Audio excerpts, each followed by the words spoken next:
Hello, this is Devaney Lozer from the English department at ASU, and I want to talk to you for a few minutes to break down how to make your CV. Obviously, CVs are incredibly important, we know this, but they're not only important for the information that they include, they're important for the impression that they convey.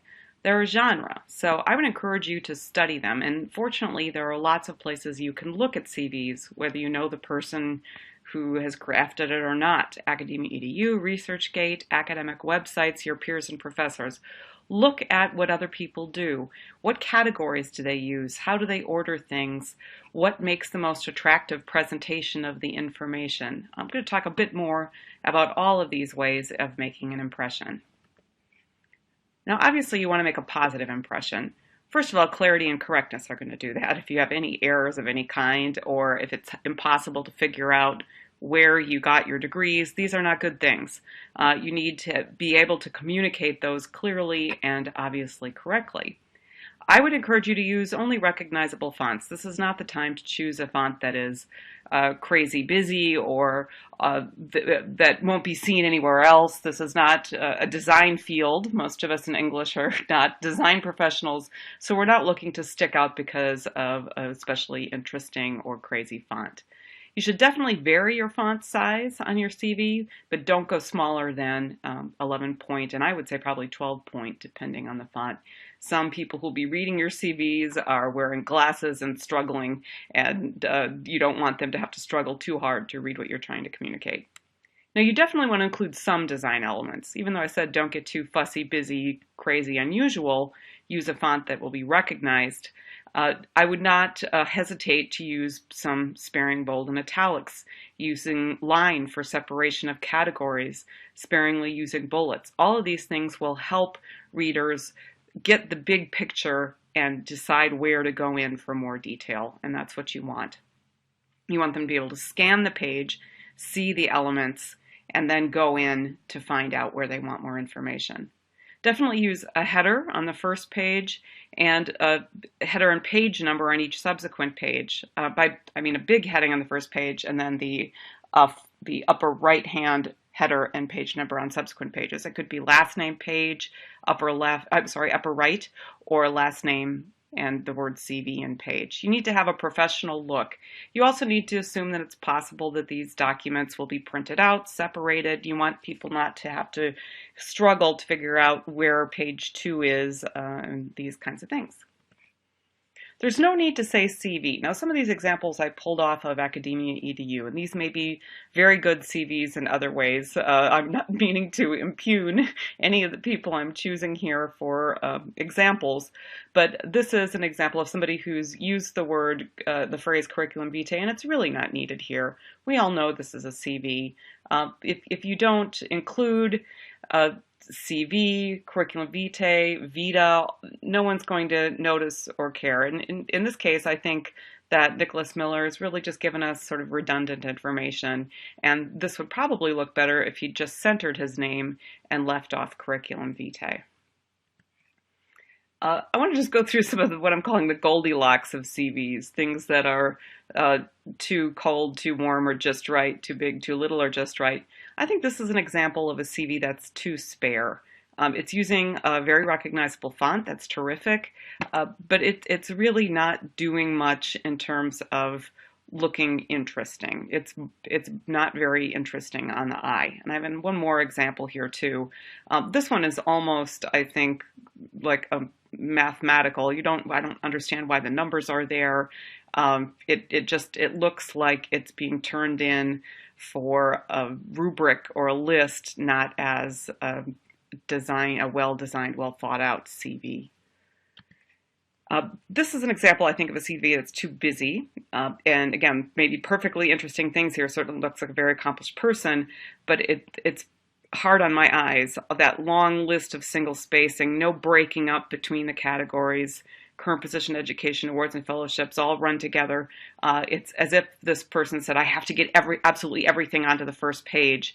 And it makes it really challenging, I think, for a reader to go through each section. Even an extra line break, a space in between those sections would, I think, help this very much.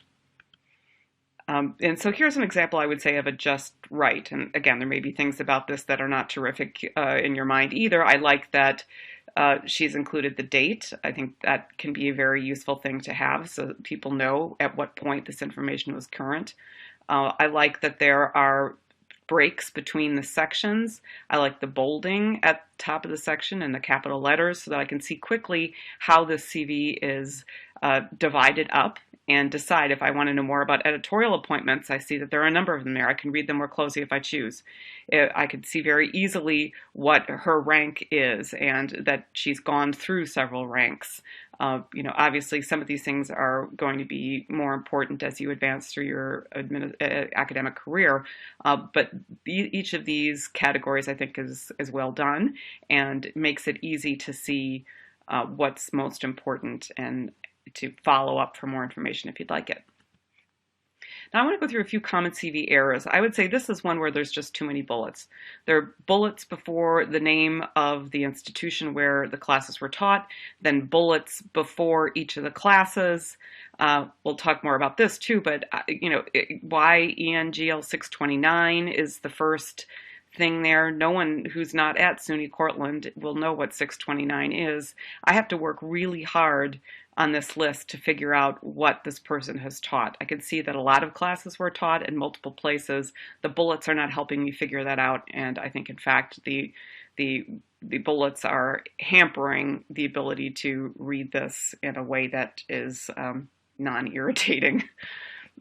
Here is an example of, and this is a scholar I like very much, but I think this is a big personality CV is what I would say, and obviously the inclusion of the picture certainly does that.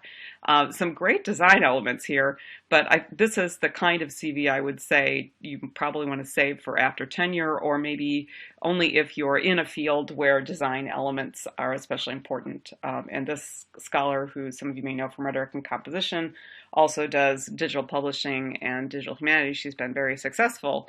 But I would not, as an assistant professor, model myself, as someone looking for an assistant professor job, if I were you, model myself after this CV, as I think it's taking a lot of risks, and I'm not sure that they would pay off. But this is something you'll want to think about too. Obviously, your CV should reflect your personality, and this is not something where there is a right or wrong answer. But I would advise you to be more on the conservative side until you have more to back up, I would say, your big personality with some demonstrated successful accomplishments in the field. Then I think you can get away with more. I think this is an example of a CV that's hard on the eye. And the reason I would say that is because the categories are centered rather than on the left. It's hard for me to figure out. I see current position, but then I get confused with education. The publications, I can't tell what the publications are, and then it turns out one is an in-progress job talk, and so that's very confusing. This is really difficult to read. It's hard for me to tell much about this individual's accomplishments, and it's making me work too hard. I get frustrated reading this because this is making me work too hard.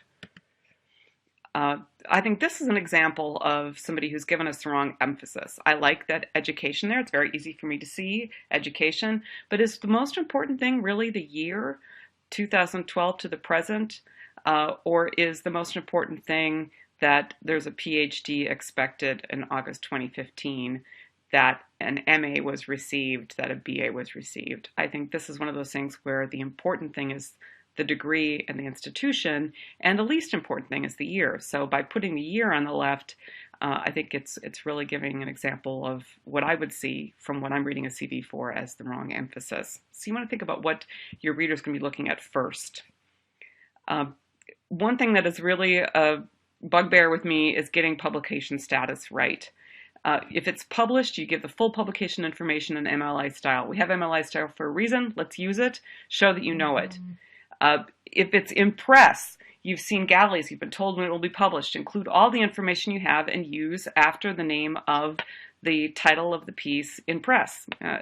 If it's been accepted, you know it will be in the journal, but you don't have information yet about when, use accepted for publication, and then the date that the journalist told you it's likely to be out. Accepted for publication 2016, or accepted for publication 2017, or accepted for publication not yet scheduled for an issue, or whatever it is. If it's under review, that is, it's being considered, it's been submitted, but you don't yet have any response, or it's gotten revised and resubmit perhaps, I would say use under review or submitted. You might want to include the number of pages, 28-page manuscript. If it's in process, use in process, or better, I would say don't put it under publications at all. I don't think in process is a publication. You could put it under a different category, such as scholarship or research, and you might want to look at your own situation, talk about this with your peers, with your advisor, with me, and ask, is this a situation where maybe I don't want publications as a category, maybe I want research or scholarship, so that I can include things like in process. Also talk to your dissertation director or somebody you trust about when to include the name of the publication considering your work. Personally, I would only include the name of the publication when my work had been accepted or was in press. Or of course published. Otherwise, I would say not to include the name of the place where it's under review, because what can happen between the time you send out the CV for a job and when you get the interview is that it's rejected at the place where it was under review, and that's not really a fact that you want to include in your conversation with the people who may well have chosen to interview you because the work was under review at a specific place, and they may be very disappointed to learn that it had been rejected there. Whereas if you don't include the name of the journal, you can say under review, you get a rejection, you send it out immediately and it's under review somewhere else. And then when they ask you in the interview where it's under review, you tell them where it is currently under review. In the end, I would say with CVs, it's not just the information. It's like having or not having a tucked-in shirt or a mowed lawn in front of your house. You need to have it there, of course, because it's an expected part of the job application. But you also want it to be ducks in a row. The most important details, as I mentioned, should be flesh-left. Probably not the year. Certainly not the course number. I would encourage you to share these documents in a PDF format because it will save your own formatting, whereas Word won't. It won't reveal all of your edits, previous comments by people, etc. It won't show where some kind of mess up happened between translating page sizes or margin sizes. These are not the kinds of things you want to have to worry about. PDF will keep it in a format that will be much more readable and stable. I would encourage you to make available your CV online when possible through academia.edu, and again, include the date. I would have a lot of other people read it, check for errors, spacing inconsistencies, anything that looks odd or that isn't of a sort of even keel. And obviously also keep your CV updated. It's a living document. It's one that represents who you are at this moment, but it's also one that you should be adding to, improving, and thinking about at each step of the way. I look forward to seeing the CVs that you produce.